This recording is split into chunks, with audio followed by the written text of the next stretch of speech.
সময়টা ঠিক করে দিন।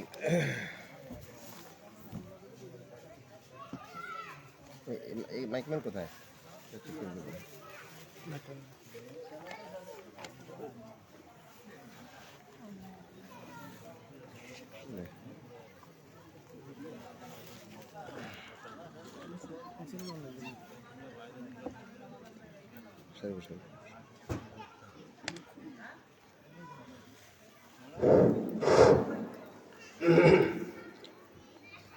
আসসালামু আলাইকুম ওয়া রাহমাতুল্লাহি ওয়া বারাকাতুহু। আপনারা সবাই কেমন আছেন? আলহামদুলিল্লাহ। ইন্নাল হামদালিল্লাহি নাহমাদুহু ওয়া নাস্তাঈনুহু ওয়া নাস্তাগফিরুহু ওয়া নু'মিনু বিহি ওয়া নাতাওয়াক্কালু আলাইহি ونعوذ بالله من شرور أنفسنا ومن سيئات أعمالنا من يهده الله فلا مضل له ومن يضلل فلا هادي له أي فلن تجد له وليا مرشدا ونشهد أن لا إله إلا الله وحده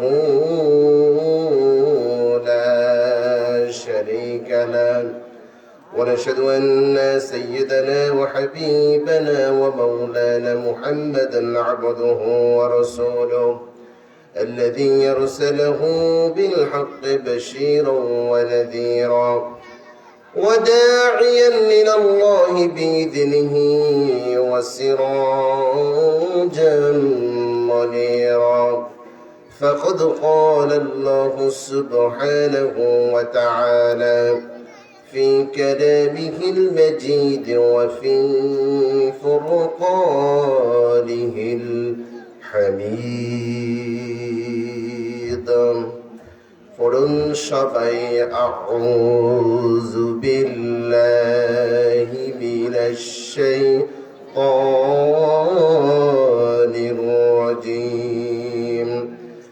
বিসমিল্লাহির রাহমানির রাহিম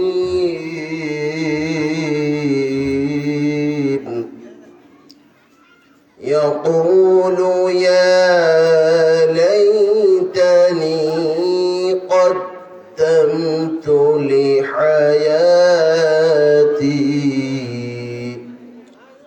فيومئذ لا يعذب عذابه أحد صدق الله العظيم.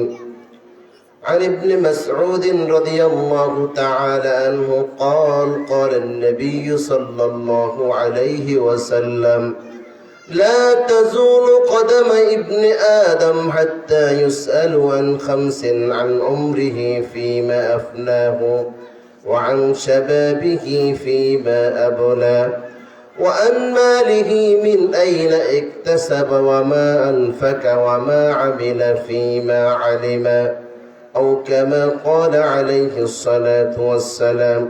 وقال تعالى في شان حبيبه إن الله وملائكته يصلون على النبي يا أيها الذين آمنوا صلوا عليه وسلموا تسليما اللهم صل على محمد وعلى آل محمد كما صليت على إبراهيم وعلى آل إبراهيم إنك حميد مجيد اللهم بارك على محمد وعلى آل محمد كما باركت على إبراهيم وعلى آل إبراهيم إنك حميد مجيد.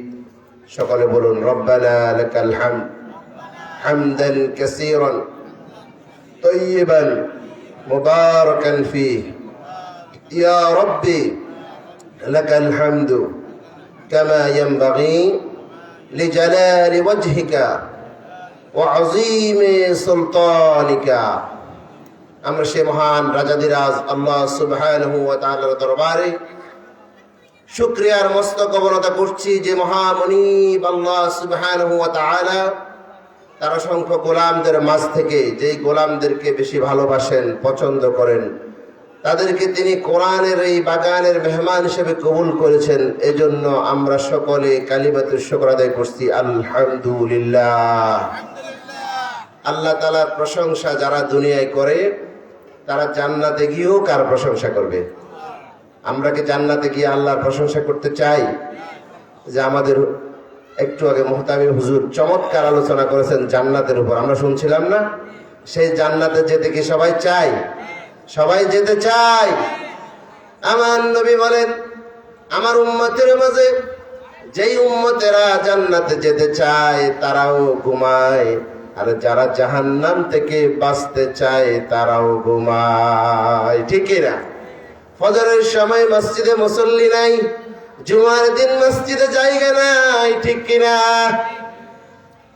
প্রকৃত মুসল্লি তো তারা যাদেরকে সলাতুল ইশাও দেখা যায়, সলাতুল ফজরও দেখা যায়।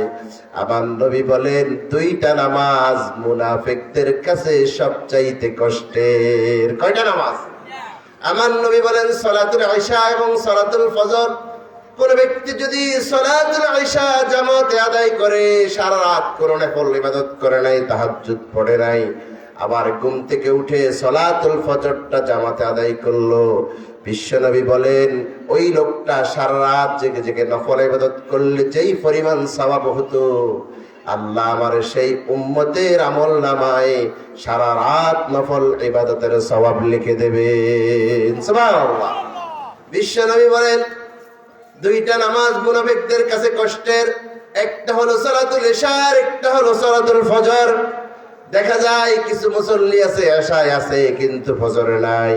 তাইলে মুনাফিকের দপ্তর থেকে নাম কাটাতে হলে সলাতুল ইশা, সলাতুল ফজর সহ 5 ওয়াক্ত নামাজ জামাতে নামাজ আদায়ের দরকার আছে না নাই?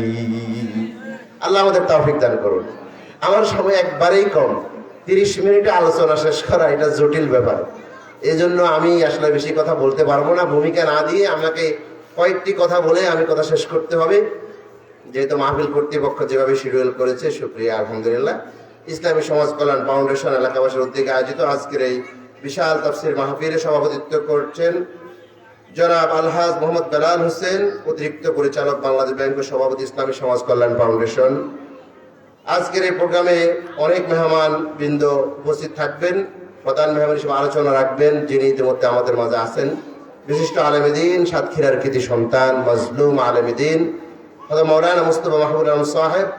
আলোচনা রাখবেন আপনাদের অত্র এলাকার কৃতি সন্তান, নবীপুর ফয়জিয়া আলিম মাদ্রাসার সম্মানিত অধ্যক্ষ মৌলানা ইয়াসিন করিম সাহেব। আলোচনা রেখেছেন মৌলানা মুফতি আশিক বিন আব্দুর রাজ্জাক সাহেব। আরও যারা আলোচনা রেখেছেন, মাহফিল কমিটির সদস্যবৃন্দ, সমাজ কল্যাণ ফাউন্ডেশন এলাকাবাসী যারাই রয়েছেন, আমরা দোয়া করছি আল্লাহ তাআলা এই মাহফিলের বরকতে, আল্লাহ তাআলা এই মাহফিলের সাথে সম্পৃক্ত সংশ্লিষ্ট দেশে প্রবাসে যে যেখান থেকে সহযোগিতা করেছেন, আল্লাহ সকলের সহযোগিতাগুলো কবুল আর মঞ্জুর করুন।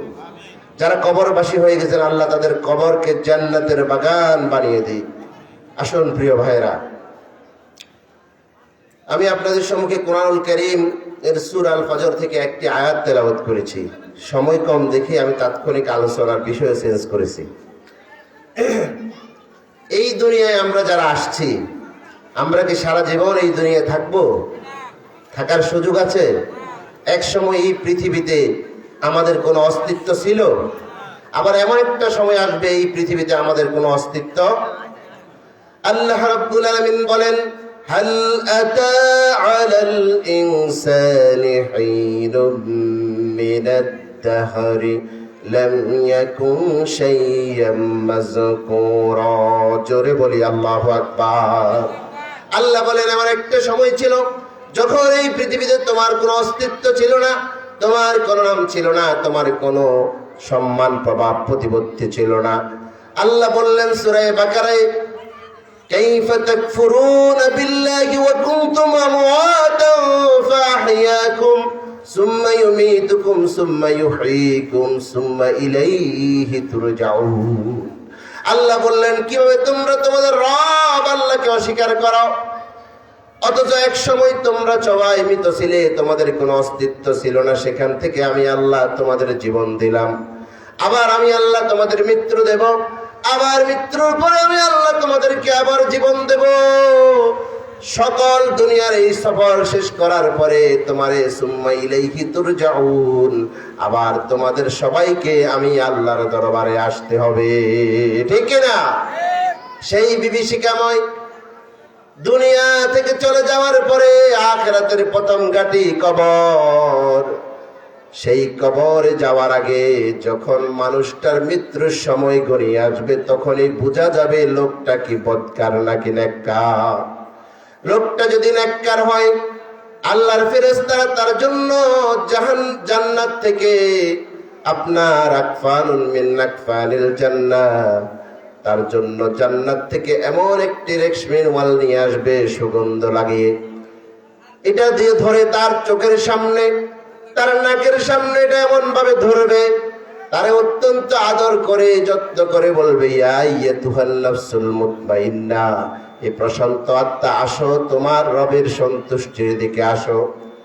অত্যন্ত চমৎকার ভাবে, যেমনি ভাবে ছোট্ট বাচ্চা মায়ের দুধ খেতে খেতে ঘুমিয়ে যায়, ইমানদারদেরকে এত চমৎকার ভাবে খুব কষ্ট কম দিয়া, কষ্ট না দিয়ে আমানের সাথে আসানের সাথে যাদের রূহটা কবজ করা হবে, এই রূহটাকে জান্নাতের রেশমি রুমালে পেঁচিয়ে যখন ইমানদারদের রূহটাকে ইল্লিনের মধ্যে নিয়ে যাওয়ার জন্য জমিন থেকে ফেরেশতারা যখন উপরের দিকে যাবে, আসমানের ফেরেশতারা জিজ্ঞাসা করবে, এই রূহটা কার?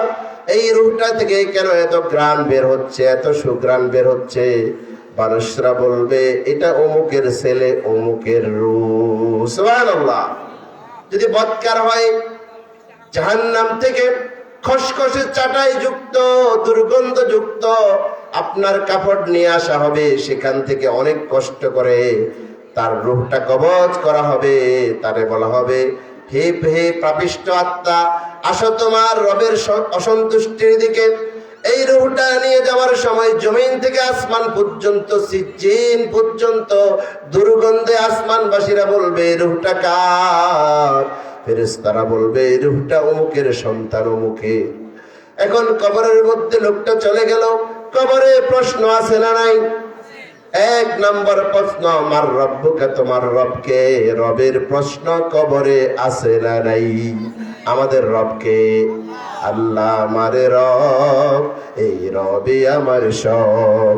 আল্লাহ আমারে রব, এই রবি আমার সব। দমে দমে তনু মনে তারি অনুভব। আল্লাহ আমারে রব, এই রবি আমার সব, ঠিক না? এখন আমরা দুনিয়ায় যখন এসেছিলাম, সর্বপ্রথম আমরা যার নাম শুনেছিলেন তিনি আমাদের রব। দুনিয়া আসার পরে আপনার এবং আমার কানে সর্বপ্রথম যার নামটা শোনানো হয়েছে, সেই নামটা কার নাম? দুনিয়া আসার পরে মুরব্বীরা আমার আপনার ডান কানে আজান দিয়েছে, বাম কানে ইকামত দিয়েছে, দিয়েছে কি দেয় নাই? আমার এই ডান আর বাম কানে আজান দিয়া ঘোষণা দিয়া বুঝাই দিল, যতদিন এই দুনিয়ায় থাকবা রব মানবা শুধুমাত্র কাকে? দুনিয়ায় আসার পরে যাতে আমরা আল্লাহকে ভুলে না যাই, রব্বুল আলামিন কি করলেন? 5 ওয়াক্ত নামাজে দৈনিক 5 বার মুয়াজ্জিন সাহেবেরা যেই বাক্যগুলো বলে আজানটা শুরু করে, সেখানেও কার নাম? কার নাম? শুধু তাই নয়, আজানে আল্লাহর নাম। আজান দেওয়ার পরে একটা গ্যাপ হয়ে যায়, তখন যদি বান্দা আবার আল্লাহরে ভুলে যায়, এজন্য আল্লাহ কি করলেন? ইকামতের মাঝেও আল্লাহু আকবারের ব্যবস্থা করে দিয়েছেন। সুবহানাল্লাহ। শুধু তাই নয়, সালাতটা যেই শব্দটা দিয়ে শুরু হয়, যেই শব্দটা বলার পরে দুনিয়াবি সমস্ত জায়েজ কাজও হারাম হয়ে যায়, সেই তাকবীরের নাম হলো তাকবীরে তাহরিমা। সেই তাকবীর তাহরিমাও হলো আল্লাহু আকবার। সুবহানাল্লাহ। তাহলে মুসলমানদের কাছে মুসলমানদের কাছে নয়, শুধু আল্লাহর বান্দাদের কাছে, দুনিয়ায় যারা মুসলিম অমুসলিম সবার কানে যেই শব্দটা সবচেয়ে বেশি সবাই শুনে, সেটা কার নাম? কার নাম? আজানেও আল্লাহ আল্লাহ, ইকামাতেও আল্লাহ আল্লাহ, জিকিরেও আল্লাহ আল্লাহ, কোরবানিতেও আল্লাহ আল্লাহ। ঠিক কিনা? নিখিল জাহান গাই গুণগান, নিখিল জাহান গাই গুণগান, তার নামে গাই আমরাও গাহি হামদে বারি তাআলা। ঠিক কিনা? তাহলে বোঝা গেল আল্লাহু আকবার আমাদের জাতীয় স্লোগান। এটা আমাদের কি স্লোগান? আল্লাহু আকবার কোন দলের স্লোগান নয়, কোন বিশেষ রাজনৈতিক দলের স্লোগান নয়। আল্লাহু আকবার মুসলমানদের জাতীয় স্লোগান। জোরে বলেন ঠিক কিনা? কারণ আল্লাহর রাসূল জনাব মুহাম্মদ রাসূলুল্লাহ সাল্লাল্লাহু আলাইহি সাল্লাম নবুয়ত পাওয়ার পরে যখন গোপনে দ্বীনের দাওয়াত দিচ্ছিলেন, মা খাদিজা ইসলাম কবুল করলেন, আলী কবুল করলেন, পরিবারের আপনজন লোকেরা আবু বকর ইসলাম কবুল করলেন। এক পর্যায়ে আল্লাহ নির্দেশ দিয়ে দিলেন, নবী আর গোপনে দাওয়াত দেওয়া চলবে না। এতদিন গোপনে দাওয়াত দিয়েছেন, এখন প্রকাশ্যে দাওয়াতের সময় এসে গেছে। আল্লাহ তার হাবিবকে লক্ষ্য করে বললেন, ইয়া আইয়ুহাল মুদ্দাসসির কুম ফানজির ওয়া রাব্বাকা ফাকাব্বির। জোরে বলুন আল্লাহু আকবার। আল্লাহ বললেন, হে রাসূল, হে চাদর মুড়ি দিয়ে শয়নকারী রাসূল, কম আপনি কি করেন? উঠেন, দাঁড়িয়ে যান। ফানজির, আপনি আপনার এলাকার লোকদেরকে, আত্মীয়স্বজনকে, আপনার সমাজের লোকদেরকে সতর্ক করুন। ওয়া রাব্বাকা ফাকাব্বির, গোটা সমাজের লোকদের কাছে আপনি উচ্চ আওয়াজে আল্লাহু আকবার তাকবীরের স্লোগান দেন। জোরে বলেন আল্লাহু আকবার। আল্লাহ বলেন, ওয়া রাব্বাকা ফাকাব্বির, আপনার রবের নামে তাকবীর দেন। এখন কেউ যদি নারায়ে তাকবীর আল্লাহু আকবার এটা শুনলে যদি কেউ মনে করে এটা কোন দলের স্লোগান, বুঝতে হবে এই লোকটা টাটকা মুনাফিক। এই লোকটার ঈমানের মধ্যে অ্যালার্জি আছে, ঈমানে মুনাফিকি আছে। এটা কোন দলের স্লোগান নয়, এটা মুসলমানদের জাতীয় স্লোগান। ঠিক না? আসুন প্রিয় ভাইরা, যে আয়াতটি আমি আপনাদের সম্মুখে তেলাওয়াত করলাম, দুনিয়া থেকে আমরা যখন চলে যাব, চলে যাওয়ার পরে কবরে যেই লোকটা সবচেয়ে কম থাকবে, সেই লোকটাও কবরে থাকবে 40,000 বছর। যেই লোকটা কম থাকবে সেও কয় বছর? 40,000 বছর। আর কিয়ামতের ময়দান হবে কয় হাজার বছর? 50,000 সানা। কিয়ামতের ময়দান হবে 50,000 বছর। কিয়ামতের ময়দানে আমরা যেই জমিনের উপরে দাঁড়াবো, সেই জমিনটা তো মাটির জমিন হবে না, সেই জমিনটা হবে তামার জমিন। ঠিক কিনা? এখন মাথার উপরে কয়টা সূর্য? একটা, কাছে না দূরে। এই সূর্যের দূরত্ব হলো আমাদের থেকে 9,30,00,000 মাইল দূরে। সুবহানাল্লাহ বলেন। এই সূর্য থেকে আমাদের কাছে আলো আসতে সময় লাগে 8 মিনিট। কয় মিনিট? এরপরও চৈত্র মাসের তীব্র তাপদাহে মাঠে খালি গায়ে থাকা যায় না, ছাতা ছাড়া, মাথার উপরে কাপড় ছাড়া চলা যায় না। ঠিক কিনা? কিয়ামতের কঠিন ময়দানে তামার জমিন হবে, মাথার 1 বিঘত পরে 12টা সূর্য হবে। উত্তপ্ত গরমে আপনার মাথার মগজগুলো যেভাবে পাতিলের মধ্যে গরম হলে ভাত উতরাতে থাকে, এভাবে টকবক টকবক করে করে মগজগুলো উতরাতে থাকবে। আল্লাহু আকবার। সেই কঠিন বিভীষিকাময় দিনে আল্লাহ রাব্বুল আলামিন যখন বিচার ব্যবস্থা কায়েম করবেন, আল্লাহ রাব্বুল আলামিন মানুষের জন্য, দুনিয়ায় মানুষ যতদিন ছিল, মানুষের সকল কৃতকর্মগুলো, কাজগুলো আল্লাহ কি করেছেন? রেকর্ড করেছেন। কি করেছেন? রেকর্ড করার জন্য আল্লাহ তাআলা 2 জন ফেরেশতা দিয়েছেন। ছোট্টবেলায় আমরা যখন কোনো কাজ করতাম, মুরব্বীরা বলতো, মিথ্যা কথা বলিও না, কিরামান কাতিবিন লিখে ফেলবে। ঠিক না? আল্লাহ বলেন, কিরামান কাতিবিনা ইয়ালামুনা মা তাফআলুন। 2 জন সম্মানিত ফেরেশতা, তুমি যাই করো সব কথা তারা কি করে? তুমি কথা বলো, যাটা করো, যেই দিকে তাকাও, কার বিরুদ্ধে ষড়যন্ত্র করো, সব কথাগুলো দেখেন কে? আল্লাহ বলেন, মা ইয়ালফিযু মিন কওলিন ইল্লা লাদাইহি রাকীবুন আতীদ। মানুষের মুখ থেকে যতগুলো কথা বের হয় একটা কথাও বাদ যায় না, সব কথাগুলো রেকর্ডের ব্যবস্থা করেছেন কে? কিয়ামতের কঠিন ময়দানে আল্লাহ রাব্বুল আলামিন আমাদের আমলনামার একটা প্রতিবেদন আমাদের সামনে আল্লাহ উপস্থাপন করবেন। তবে আমলনামাটা হবে দুই ধরনের। কয় ধরনের?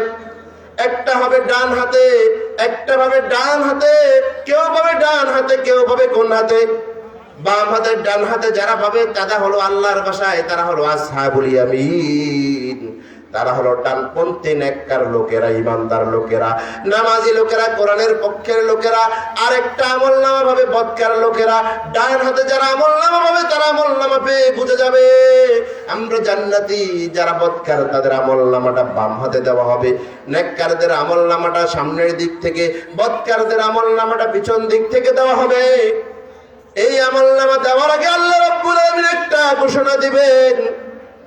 শুনেন ঘোষণাটা, শুনতে চান?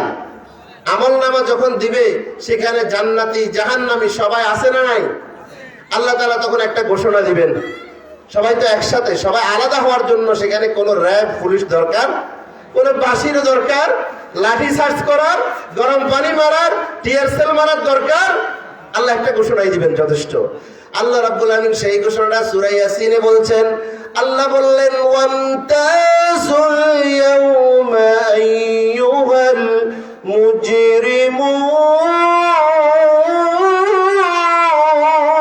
মুজরিমুন।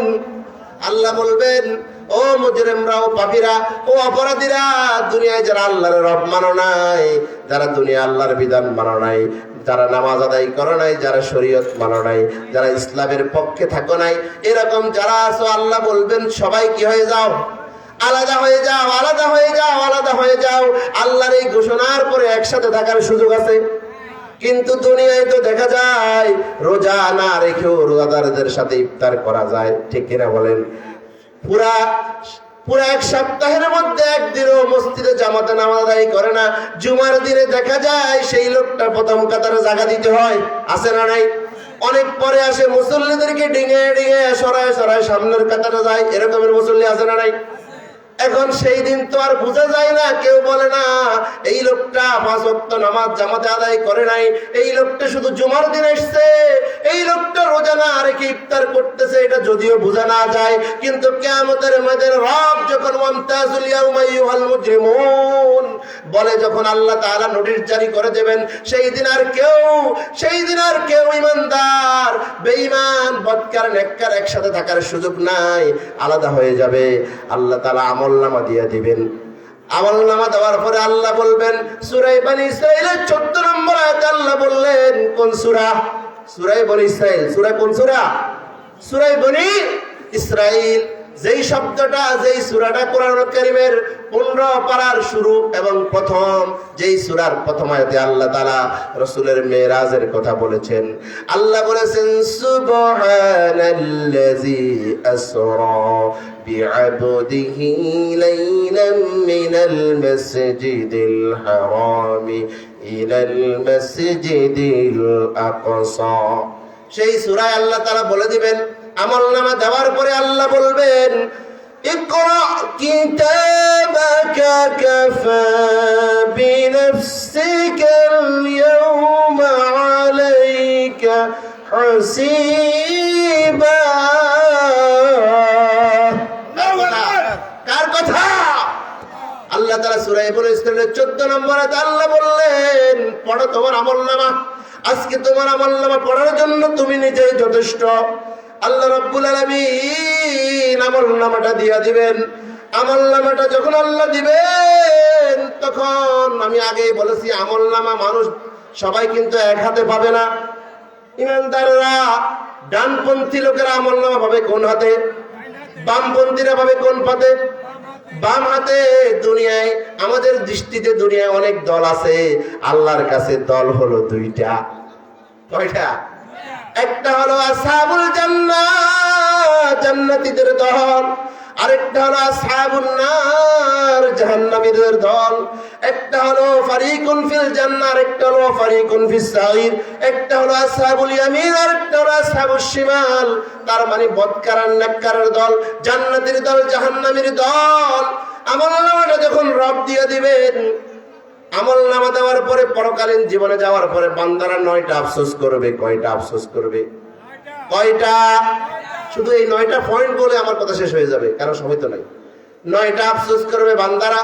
আমলনামা পাওয়ার পরে বদকার লোকেরা বলবে, ইয়া লাইতানি লাম উতা কিতাবিয়া, হায় আফসোস, যদি আজকে আমার আমলনামা না দিত তাহলে আমার জন্য কতই না ভালো হতো। ওয়ালাম আদ্রি মা হিসাবিয়া, যদি আজকের এই দিনে আমার কোনো হিসাব না হতো আমার জন্য কত ভালো হতো। কিন্তু হিসাব দেওয়া লাগবে কি লাগবে না? বলেন, হিসাব দিয়ে কি আমরা জান্নাতে যেতে পারবো? বিশ্বনবী একটা দোয়া বেশি বেশি পড়তেন। আপনারা সবাই যারা পারেন আমার সাথে ঠোঁট মিলাইয়া বলেন, আমার নবী বেশি বেশি পড়তেন, আল্লাহুম্মা হাসিবনি হিসাবান ইয়াসীরা, আল্লাহুম্মা হাসিবনি হিসাবান ইয়াসীরা। আল্লাহ তুমি আমার হিসাবটা সহজ করো, আল্লাহ তুমি আমাদের হিসাবটাকেও সহজ করো। জোরে বলেন আমিন। আম্মা জান আয়েশা বলতেন, ওগো নবী, আপনি কেন এই দোয়াটা বেশি বেশি পড়েন? কিন্তু আল্লাহ তো আপনার জীবনের সমস্ত গুনাহ অপরাধ ভুল ত্রুটি কিছুই তো নাই, যা ছিল ভুল ত্রুটি যদিও থেকে আল্লাহ বললেন আপনার জীবনের সমস্ত ভুল ত্রুটি অপরাধ আমি মাফ করে দিয়েছি, তারপরেও আপনি কেন আল্লাহুম্মা হাসিবনি হিসাবান ইয়াসীরা বেশি বেশি পড়েন? আমার নবী বলেন, আয়েশা রে, কিয়ামতের ময়দানে আল্লাহ যদি কোনো গোলামকে হিসাব চায়, রবের সামনে হিসাব দিয়ে কারো পক্ষে জান্নাতে যাওয়া সম্ভব হবে না। আল্লাহ যদি খুশি হয় বান্দারে বলে, বান্দারে আজকের এই দিনে আমি তোর কোনো হিসাব নিব না, আমি তোরে মাফ করে দিলাম বিনা হিসাবে। আমার নবী বলেন, তার চাইতে সৌভাগ্যবান ব্যক্তি আর কিয়ামতের ময়দানে কেউ হবে না। আল্লাহু আকবার। এজন্য আমার নবী বেশি বেশি পড়তেন, আল্লাহুম্মা হাসিবনি হিসাবান ইয়াসীরা। আমরা ওই দোয়াটা বেশি বেশি পড়বো। পড়তে রাজি আছেন ভাই? কারণ কিয়ামতের ময়দানে আদম সন্তানকে 5টা প্রশ্ন করা হবে। কয়টা প্রশ্ন? 5টা প্রশ্নের জবাব না দিয়ে কোন আদম সন্তানকে যে জায়গায় দাঁড়িয়েছে সেখান থেকে এক চুল পরিমাণও নড়তে দেওয়া হবে না। ইবনে মাসউদ রাদিয়াল্লাহু তাআলা আনহু قال قال رسول الله صلى الله عليه وسلم لا تزول قدم ابن آدم حتى يسأل عن 50 عن عمره فيما أفنى وعن شبابه فيما بلى। বিশ্বনবী বলেন, কিয়ামতের কঠিন ময়দানে আদম সন্তানকে 5টা প্রশ্ন করা হবে, জবাব দেওয়া ছাড়া এক কদম নড়তে দেওয়া হবে না। 1 নাম্বার প্রশ্ন হলো, তোমার জীবনটা কোন পথে ব্যয় করেছো? আপনারা আমারে বলেন, বাকি 4টা বাদ দেন, শুধু জীবনের প্রশ্ন করলে এই জবাব দেওয়া কি আমাদের পক্ষে সম্ভব হবে? খতিব সাহেব, ইমাম সাহেব, মুফাসসির, মুহাদ্দিস, শ্রোতা, বক্তা কারো কোনো অবস্থা ঠিক থাকবে না। ঠিক কি না? এই প্রশ্নের জবাব দেওয়ার কি সুযোগ আছে? আল্লাহ যদি বলে, গোলাম তোর 70 বছর হায়াত দিলাম, 60 বছর হায়াত দিলাম, দুনিয়া আসার পরে সর্বপ্রথম তোর কানে আমি আল্লাহু আকবারের স্লোগান শোনাইয়া দিলাম, 5 ওয়াক্ত নামাজ শোনাইয়া দিলাম, ইকামতে শোনাইয়া দিলাম, আর কুরবানিতে বিসমিল্লাহ আল্লাহু আকবার, সেখানে আল্লাহু আকবার, সব জায়গায় আমি আল্লাহর নামটা ছিল, কালিমা তাইয়্যিবার মাঝে আমার নামটা ছিল। কিন্তু দুনিয়া আসার পরে তুমি এমন গোমরা হয়ে গেছো, দুনিয়া আসার পরে তুমি তোমার রক্ত মাংস শরীরের প্রভাব প্রতিপত্তি ক্ষমতা টাকা পয়সা অহংকার তুমি এমন হয়ে গিয়েছিলে যে তুমি কি করছো, দুনিয়ায় যতদিন ছিলা তুমি সকল ক্ষমতার উৎস আল্লাহকে মনে করো নাই, তুমি মনে করেছো সকল ক্ষমতার উৎস জনগণ। আল্লাহ যদি এই প্রশ্ন করে কোন গোলামের পক্ষে জবাব দেওয়া সম্ভব হবে? বলেন, সকল ক্ষমতার উৎস কে? কিন্তু কিছু কিছু মানুষ কয় সকল ক্ষমতার উৎস কোন? জনগণ। এটা কুফরি মতবাদ। এটা কি মতবাদ? সকল ক্ষমতার উৎস কে? এখন এই কথাটা আমি বললে তো হবে না, এই কথাটা বলবেন কে? আল্লাহ বললেন, আল্লাহু আকবার, আল্লাহ বড়। হাইয়া আলাস সালাহ, আমাদের দিকে আসো। হাইয়া আলাল ফালাহ, কল্যাণের দিকে আসো। মসজিদের সামনে দিয়ে আমি হেঁটে চলে যাচ্ছি খেলার মাঠের দিকে, মসজিদের সামনে আমি চলে যাচ্ছি বাজারের দিকে। মুয়াজ্জিন বলছে নামাজে আসলে কল্যাণ হবে, কিন্তু আমি খেলার মাঠকে প্রাধান্য দিয়েছি। সেই দিন আফসোস করব, কিন্তু আফসোস করে আর কোনো লাভ হবে না। 2 নম্বর একটা আফসোস করবে, ইয়াকুলু ইয়া লাইতানি কদ্দামতু লিহায়াতি। বান্দারা বলবে হায় আফসোস, দুনিয়ায় থাকতে যদি পরকালের এই জীবনের জন্য কিছু আমল করতাম আমার জন্য কতই না ভালো হতো। আমার নবী বলেন আল কাইয়িসু মান দানা নাফসাহু আমিলা লিমা বাদাল মাউত। ওই লোকটা সবচেয়ে চালাক, সবচেয়ে বুদ্ধিমান, যে লোকটা মৃত্যুর পরের জীবনের জন্য কিছু আমল করে। সুবহানাল্লাহ। 3 নম্বর আফসোস করবে, যেটা আমি বলে দিয়েছি এর আগে, ইয়া লাইতানি লাম উতা কিতাবিয়া। বামপন্থী লোকেরা, বদকার লোকেরা বলবে হায় যদি আমার কোনো আমল নামা না দিত, আজকের দিনে যদি আমার কোনো হিসাব না হতো আমার জন্য কত ভালো হতো। 4 নম্বর আফসোস করবে, সূরা ফুরকানের 28 নম্বর আয়াতে আল্লাহ বললেন ইয়া ওয়াইলাতা লাইতানি লাম আত্তাখিজ ফুলানান খলিলা। হায় রে, দুনিয়াতে কত মানুষের বন্ধু বানাইছি, তবে যদি ইসলাম বিদ্বেষীদের বন্ধু না বানাইয়া কোরআনওয়ালাদেরকে বন্ধু বানাইতাম, যদি যারা আল্লাহর দিন মানে তাদেরকে বন্ধু বানাইতাম, কত না ভালো হতো। আফসোস করবে, আর কি করবে, ইয়াউমা ইয়াউদ্দুজ জালিমু আলা ইয়াদাইহি। আফসোস করে করে নিজের হাতটা নিজে কামড়ায় ছিঁড়ে ফেলবে। জোরে বলেন নাউজুবিল্লাহ। এমন কিছু লোককে আমরা বন্ধু বানাই যাদের কারণে কি হইতে হবে, জাহান্নামী হইতে হবে। কারণ মান তাশাব্বাহা বিকওমিন ফাহুয়া মিনহুম। যার সাথে আপনার সম্পর্ক থাকবে, যার রীতিনীতি আপনার ভালো লাগবে, তার সাথে আপনার হাসর হবে, ঠিক কিনা? সুতরাং এরপরে 4 নম্বরে 5 নম্বরে তারা একটা আফসোস করবে, বলবে ইয়া লাইতানা আতা'নাল্লাহ ওয়া আতা'নার রাসূলা ওয়া সাদাতানা ওয়া কুবারানা ফাআদাল্লুনাস সাবিলা। সূরা আহজাবে আল্লাহ তাআলা বললেন, মানুষের আফসোস করে বলবে হায় রে, দুনিয়ায় যদি আল্লাহর আনুগত্য করতাম, রাসূলের আনুগত্য করতাম, আল্লাহর হুকুমগুলো মানতাম, আমার নবীকে যদি আদর্শ মানতাম, দুনিয়ার কালমাস লেলিন দুনিয়ার মানুষের তৈরি করা মতবাদ কায়েমের জন্য বলেছি অমুকের আদর্শ আমি, অমুক আমার আদর্শ, অমুক আমার লিডার, অমুকের স্মরণে ভয় করি না মরণে, যদি এটা না বলে আমার নবীরে যদি আদর্শ মানতাম, আল্লাহ বললেন লাকাদ কানা লাকুম ফি রাসূলিল্লাহি উসওয়াতুন হাসানাহ। তোমাদের জন্য রাসূলের জীবনে রয়েছে সর্বোত্তম আদর্শ। বিশ্ব নবীকে নেতা না মেনে দুনিয়ার মানুষের তৈরি করা আইন আর মতবাদ প্রতিষ্ঠার জন্য যারা কাজ করেছে তাদেরকে নেতা মেনেছি আল্লাহ। যদি তাদেরকে নেতা না মানতাম আজকে আমার আফসোস করা লাগতো না। ওই নেতারা আমরা গোমরা করে ছাড়ছে, আজকে তারাও জাহান্নামী, আমিও জাহান্নামী, ঠিক না? কিয়ামতের ময়দানে প্রত্যেকটা মানুষকে আল্লাহ ডাকবেন, একা একা ডাকবেন না। ইয়াউমা নাদউ কুল্লা উনাসিন বিইমামিহিম। কিয়ামতের ময়দানে মানুষদেরকে আল্লাহ ডাকবেন। আপনি দুনিয়ায় যারা নেতা মানতেন তার সহকারে ডাকবে কার কথা? মোল্লার কথা না, কার কথা? আল্লাহর কথা। কিয়ামতের মধ্যে আপনি যারা নেতা মানতেন তারা সে ডাকবো। এখন আপনার নেতাকে নামাজি হওয়ার দরকার আছে না নেই? আপনি যদি বেনামাজিকে নেতা মানেন, বেনামাজির আদর্শ মানেন, তাহলে ওই বেনামাজির সাথে আপনার হাসর হবে, হামানের সাথে হবে, ফেরাউনের সাথে হবে, কারুনের সাথে হবে। তাহলে দুনিয়ায় লিডার মানবো, নেতা মানবো নামাজিকে নাকি বেনামাজিকে? কোরআনের পক্ষের লোককে না কোরআনের বিরোধীদেরকে? পক্ষের লোককে। এরপরে 6 নম্বর আফসোস করবে, ইয়া লাইতানি তাখাসতু মা'আর রাসূলি সাবিলা।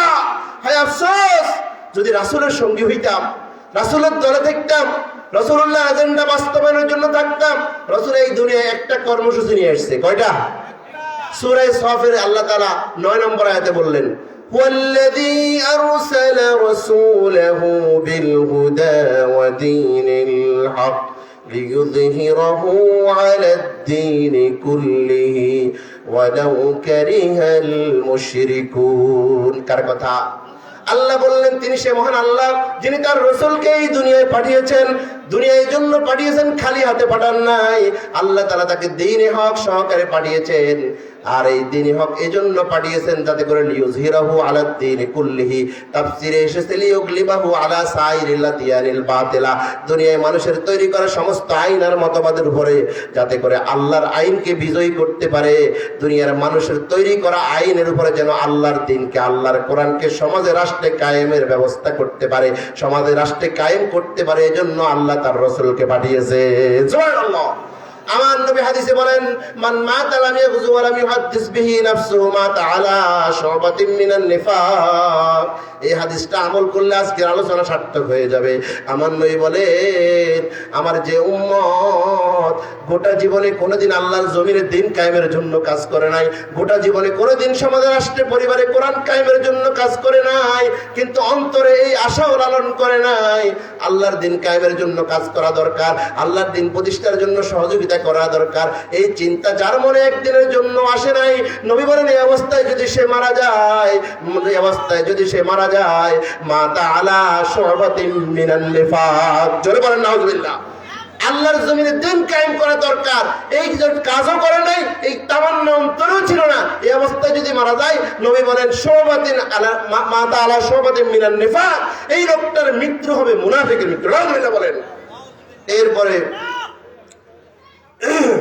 আল্লাহ তাআলা যে আফসোসগুলো, সব আফসোস তো আর বলতে পারলাম না, সময় শেষ, স্লিপ চলে এসছে, হায়াত শেষ। তো আমি যেই কথাগুলো বলার চেষ্টা করেছি, দুনিয়া থেকে যাওয়ার পরে আমরা আফসোস করলে সেই দিন আর আফসোস কাজে আসবে না। দুনিয়ায় থাকতে আমরা আখিরাতের জন্য প্রস্তুতি নেওয়ার দরকার আছে না নাই?